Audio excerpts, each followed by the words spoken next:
Good morning, David. Good morning, Nadir. Is risk appetite related to age or gender? The answer is yes, but the relationship is quite complex. So if we take age first, risk appetite is your drive to take risk, how much you're prepared to take risk, how much risk you're comfortable with. And it drives your attitude to risk, whether you choose to be risk-seeking and take a lot of risk, or whether you choose to be risk-averse and avoid risk.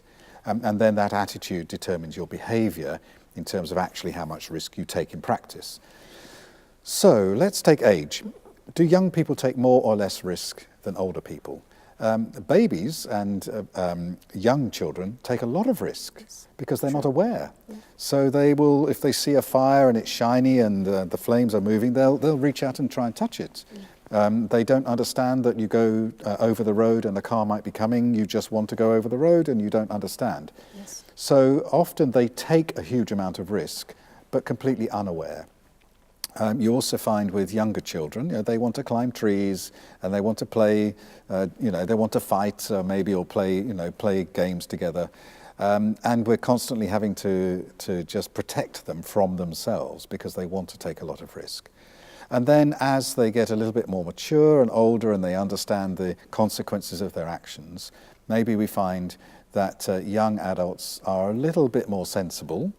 Not always. Sometimes we make very bad choices and take a lot of risk. But generally, we're more sensible as young adults than perhaps as children because we're more aware. But then what happens when we start to get older and more mature? We talk often about older and wiser. And wisdom is the ability to apply your knowledge and experience to make better decisions in unfamiliar circumstances.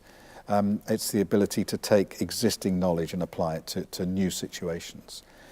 So does that mean you will take less risk because you're getting older and older? So children take a lot of risk, young adults take less risk. Do older people take very little risk at all?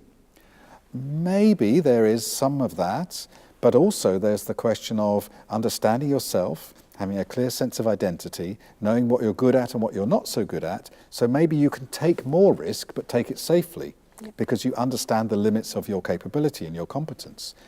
Maybe we now have less to lose because I'm now 65, I'm only going to live for another 10 or 15 years. I may as well enjoy myself and jump out of planes and skydive and try a little bit of scuba diving and maybe go and do some more interesting sports. Yes. So I've got less to lose, less time to pack it in, and maybe I'll take more risk.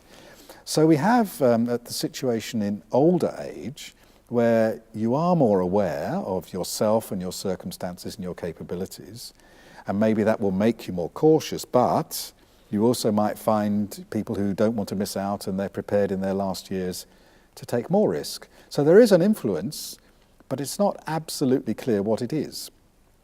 And of course we've got the overlay of culture, which we talked about earlier on. In some societies, older people are expected to be quiet and mature and respectful and wise and not to go skydiving and bungee jumping. And in other nations, if you're old, you're free of responsibilities, you just go and have fun. So that's quite different, and probably both of those are extremes. What about gender? Are men more risk-seeking than women, or the other way around? I don't think you can be that prescriptive about it. It's not that there are two types of human beings and they are completely different. Clearly women and men have different preferences, have different roles in society, have different characteristics and personalities, and these things will drive the amount of risk that they're able to take depending on what's allowed for them to do in a society or what their personal preferences are.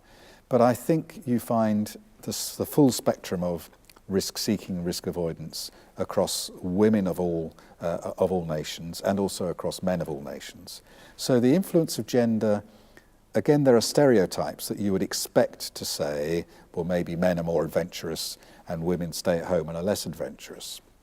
I don't know that still holds and is really true. And I think the stereotypes often are unhelpful in terms of setting expectations. So with gender, I think it's much less clear. But certainly with age, there is an influence, but the older you get, the more complex that influence becomes. It's a very interesting area, and I think some more research would be very helpful. Thank you, David, very much. That was very useful, and hopefully our viewers will find it useful as well. I hope so too. Thank you.